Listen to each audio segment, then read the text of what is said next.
as I told you, just a second. Which slide is it? Probably we can demonstrate. 11th slide. But would you stop it?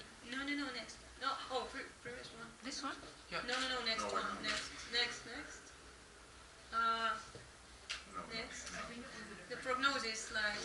Prognosis. Yeah, this one. So, the first stage is 90% of 5 years survival. I think it's really good. So, all they have some survival. Only their collecting duct subtypes has the worst. But you mean longer than 5 years? Yeah. This is what you want to ask. 5 years survival mean then? It's five years. So the 90% of all the patients who has renal cell carcinoma are alive after 5 years. Yeah, but only 5 years. No, I'll try to answer. The 5-year index is always used in oncology. It's a classical some kind measure. of classic, yes. It's just 5 years, so yes. It's classical. So and the result, the prognosis depends upon what percentage survives, so lives longer than 5 years. Yes. Yeah. This is how they are compared. Let me ask a question to auditorium. I think so. To the audience. Audience. To the Well, how do you think? Do you need to perform some kind of biopsy for renal cell carcinoma? For example, you see renal cell carcinoma on ultrasound. What would you manage? Yeah, it's necessary to do biopsy. But without biopsy, we can approve our diagnosis. let's divide into groups, pros and cons. Yes, who is for making biopsy? So who will tell some physicists about that? Can explain, Yes. give arguments. Yes. First of all, One by say one, without yes. biopsy we can't. We say we can determine is that malignant or it's if it is if it is malignant or benign. benign. Yes, And good. that is the main thing. People, you make notes, please. Yes. About the pronunciation of the term. I think could somebody help me to or benign, good. Or whether it is a tumor or not. So we have to clarify. just give it And to maybe if it is a tumor, so we have to identify which type of tumor to make a strategy of. And this is based on the biopsy. Yeah. On the results of the biopsy. Actually, I can say that to make clear if it's tumor or not is really easy with CT. So, Yeah. but We don't need biopsy for that. What specific? First. To prove the diagnosis, we always should do the biopsy.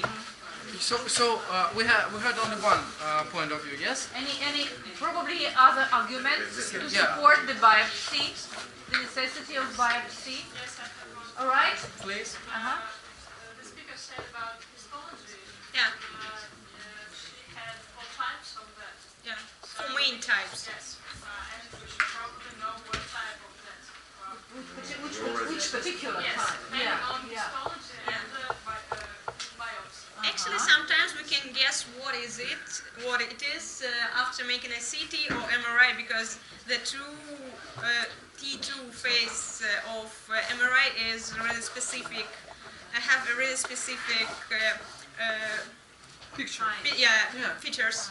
And you use three type of imaging. Yes. Yeah. Native arterial phase and. No, I'm talking about MRI. MRI is very specific for making the histology diagnosis. And you can make 3 dimensions. Yeah. Everybody likes it. Well, and yes. Can I ask a question? Are there any special markers for renal cell carcinoma? I think. It is renal. So Renal. renal. So. I think that today we are talking about radiology. I can say you. They are experimental. So you will add. We've got.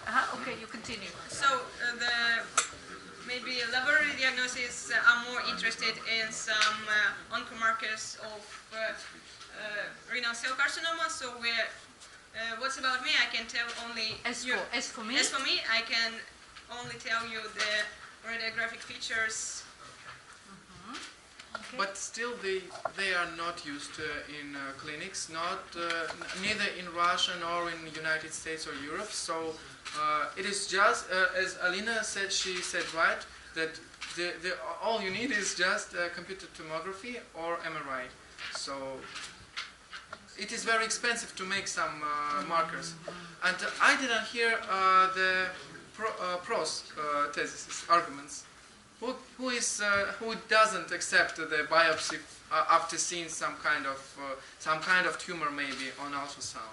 Partly we heard the arguments because the speaker said yes, that Yeah. it is not necessary. The conclusion can be made based on other examination. Yes, but any other arguments? There is a risk of bleeding maybe while we In do- some patients, in yes? some patients, yes. Very If there is only RAN, I think it's dangerous to do biopsy. We can hurt. RAN. Cause additional complication, yes, unnecessary complication. But sometimes, also Alina said that, did you hear that there are always used some kind of cryoablation Yeah. or other minimally invasive techniques? Yes? Why do they use? Why do people use such kind of techniques? How do you think? Audience, please. To save an organ. To save, but the renal resection also can save the organ. But there are many risks. This operation is very risky because of bleeding, because of ischemia of RAN. Of the kidney.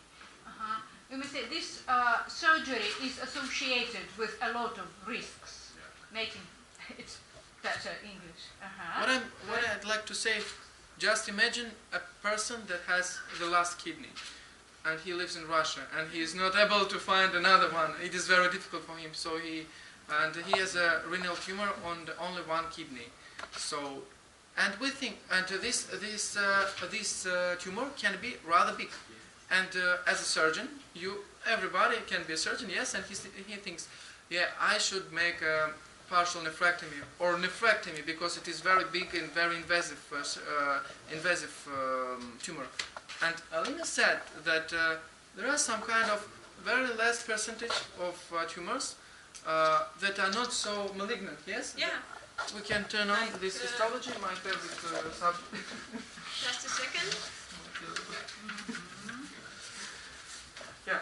Just a second, please. Yeah, here it is. So that's what I'm talking about. How do you think, would you use biopsy in this type of person with last kidney, with some kind of strange tumor, and you're thinking maybe we can just make, we can just don't touch this tumor and do nothing, yes? We Yeah, can, but may I answer your question? yeah, please. Sure. Yeah, I think that it's really always important to make a biopsy just to make clear because you know that that's why we have a great list of differential diagnosis diseases, and some of them are really malignant and some are benign, and we should be really sure what we are doing. So that's why we always need biopsy in this case. Very good. Who has some comments? Please. Alina said very interesting opinion. I think that you should comment that. I agree with you. Sounds very convincing, right? But it is very expensive. What would you? Yes, biopsy is not very easy. It's a very big operation. You should know that. Biopsy is not the biopsy of, I don't know, maybe taking off liquor from spinal. It is very invasive operation, the biopsy. And sometimes it can be not indicated for such kind of person. Maybe there are some kind of anesthesiologists here who is interested in cardiology? No? I can't believe everybody wants to become a cardiologist. This is the only. Do we have a case? Yes, we have another one Uh-huh, case. very It would be in neurology, yes. So we have to. Yes, discuss no, this. no, we're finishing. Yeah. I can answer the question about statistics. Yeah. Good. In 2015, there was 20,000 cases registered in renal tumors. In Russia, you mean? Yes. So they are more or less similar. Yeah. It means, yes. All right. Good. So let's thank Lina for that Yeah. wonderful presentation. Very interesting. Very very well done. Yes, yes. Yes, a lot of illustrations, thorough Excellent, description. excellent Yes. theoretical part. Yeah. Very good lesson, I think, for students from fourth Year. year. Yes. Better than with your partner. So, let me give the floor to Daria. Thank you so much. Please.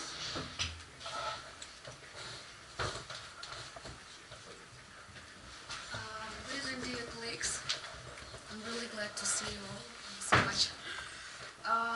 Don't you mind if I turn off the lights? Oh, It's okay? If you are not it's about to fall asleep. yes. No? Well, sometimes very short. I'll do my best not. It's not a good idea not to see the speaker. What would you say? I always prefer to see the speaker because it is very well seen. Huh? Are you sure? Yeah. You want to sit in the darkness? I think, yes, I think we should. Shall we vote? Let's turn on light, I think so. Yes. Huh? It's a romantic. You want to sit Romantic. in the darkness? The darkness is the best friend for you. I can turn it on if you want, so I can turn it. It's up to you. Yeah, that's nice. I Let's feel get much started. happier. Anyway. Correct? Okay. So my theme is called Saccula cerebral aneurysm, and it's not really easy to understand, but I'll try to do my best to make something clear for you. So let's begin. Introduction. So the word aneurysm comes from Greek word aneurysm, that means dilatation. Truly, it's an abnormal local dilatation in the wall of a vessel, usually it is artery, and it develops as a consequence of defect, disease, or injury. The common causes of intracranial aneurysm include hemodynamically induced or degenerative vascular injury, atherosclerosis, underlying vasculopathy, VMD, high flow states, arteriovenosus malformation, AVM, or fistula. Aneurysms can be true or false. False aneurysms false aneurysm is a cavity lined by blood clot, and we have true aneurysms, and three major types are Saccula aneurysms, fusiform aneurysms, and dissecting aneurysms. Saccula aneurysms are divided into some subforms like degenerative or developmental, traumatic, mycotic, oncotic, flow-related, vasculopathy-related, and drug-related. Next, please. So here is the picture just to involve your imagination. I want you to understand that there is such a similarity between this picture and this. That's why this kind of aneurysms is called also berry-like, because of next please. Etiology. There are many factors which can cause the development of aneurysm. It's family history. People who have a family history of brain aneurysms are more likely to have an aneurysm than those who don't have the history, of course.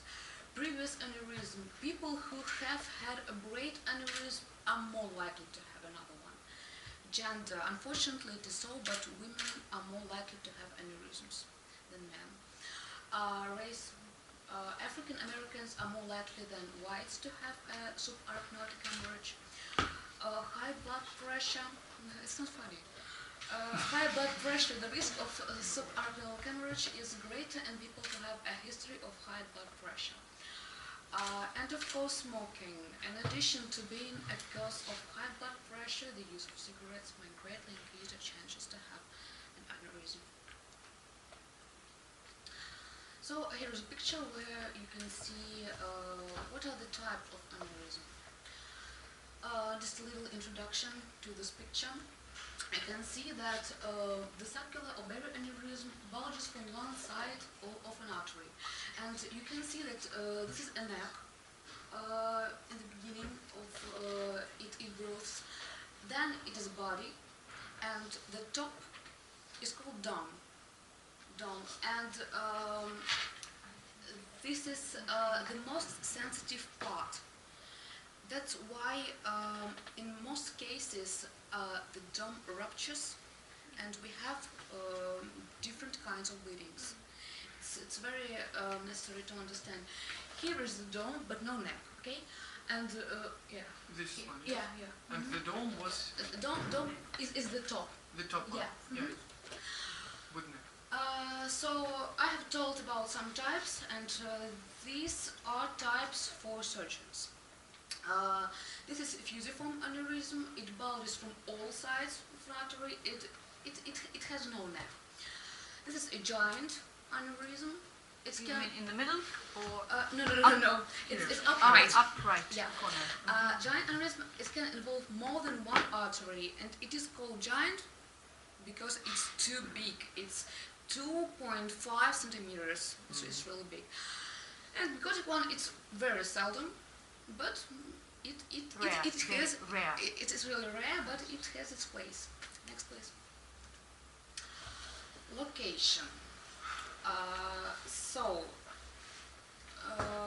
I should like to say that the most popular affected arteries are anterior communicated.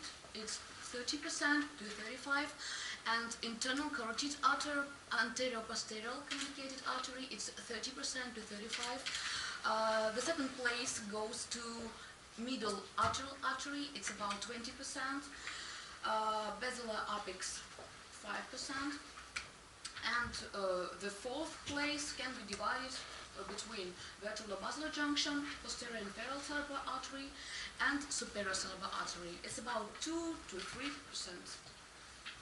Thank you.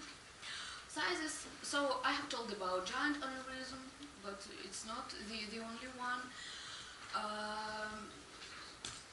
Small aneurysms are less than 5 millimeters. Medium aneurysms are 6 to 15.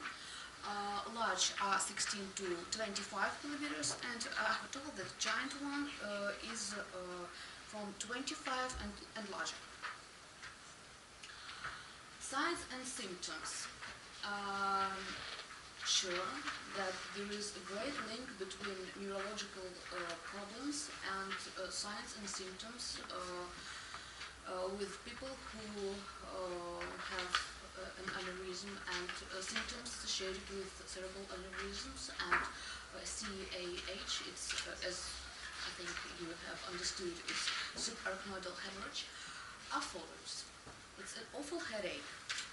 Usually people say that it's the worst headache they ever had because they just can't stand it. It's really awful, and it's one of the most popular complaints. Then Common. Popular common. doesn't sound very terminological. Common. Facial pain. Yes, alterations in consciousness. It happens very often. Seizures, manifestations of meningeal irritation, automatic disturbances, focal neurological Autonomic. visual symptoms, respiratory dysfunction, cardiovascular instability, hormonal dysfunction, and epistaxis. Which of them are symptoms and which of them are signs? Is it important to differentiate between this? Not really, not in this condition. Epidemiology, prevalence of Saccula cerebral aneurysm in the symptomatic general population has been reported over a wide range. It's 1.2 to 8.9% when examined angiographically. And 15 to 30% of these patients, multiple aneurysms are found. A familial tendency, as we have discussed too, that there is a link between family history to aneurysms is also well recognized with patients who have more than one first-degree relative affected, having about 30% range, 17 to 44% chance of themselves having an aneurysm. And not my favorite slide. Complications, rupture and vasospasm. And the main thing I want you to catch from my presentation is that it's really necessary to do previous diagnostic. It's very important to predict this condition, because most cerebral aneurysms are unobserved until they have all eruption. You know, there is usually no signs. So you have a small aneurysm, maybe it's okay, and it may rupture or it may not rupture, but it's very important if you know that your mom or your dad have this in their family history, or maybe your grandmother or your grandfather, and maybe you smoke, or maybe you're so lucky and you're a woman, and so You happen to and so that's why you have to pay attention to yourself. It's very important. So diagnostic tests can be used to detect if aneurysm has or will rupture. Thank you. And radiographic features. CT angiography is the first one because of condition, and especially when we have a subarachnoidal hemorrhage. MRI angiography, of course, and digital subtraction catheter angiography, or DSA. Each of these confers certain advantages, but the gold standard goes to DSA. So that's why we can do it for diagnostic aims and to cure patient, to do some operation, to make an occlusion of aneurysm. But I will tell you about this later. Thank you. So here is some points, some true characteristics of aneurysm. An aneurysm appears as a well-defined round, slightly hyperrotating lesions. Calcification can be present, and I'm talking now why it is round. I'm talking now about berry-like Saccula aneurysm. I think you understand that if aneurysm is not berry-like, maybe she's fusiform or mycotic, there is another picture. But my theme is Saccula, that's why it is round. Calcification can be present, and post-contrastic picture is patent aneurysm. In patent aneurysm,